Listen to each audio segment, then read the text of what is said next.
Labdien!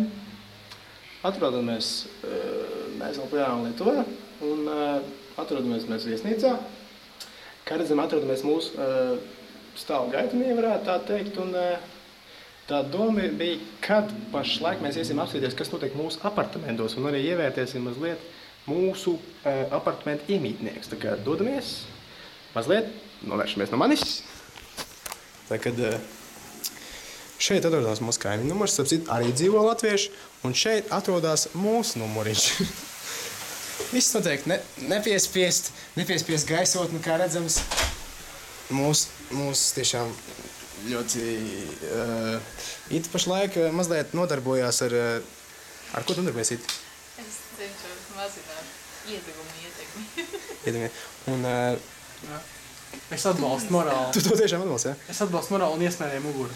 Nekaitē veselībai šādi krēmi? Tas tikai palīdz. Tas tikai palīdz, ne? Pasties uz spīdekli. Mazliet tā kā spīduma var būt tādā, vai ne? Vazelīnu vai kaut kāda lubrikanta. Un svarīgi arī, kas atrodas ne tikai iekštelpās, bet svarīgi arī, kas atrodas ārtelpās. Tātad skats mazliet uz Lietuvu, starp citu galvaspilsētu Viļņu. Tā ir mūsu smukā palodze, jau paspējām viņu ievērtēt, ja? Tie mūsu ļoti smukie aizskari, arī, starp citu, no ļoti kvalitīva materiāla. Tās ir glāzes, nesaprotu, priekš kam. Tas mūsu modernais kompjuters. Šeit mazliet jāapstājās ir mums emocijas. Te atrodas pārējā mūsu ceļojuma atribūtika. Tas ir mūsu posili, mūsu lietotie dvieļi. Tas ir mūsu spēka avots. Te ir kaut kādu uzdzeramēri. Tā kā,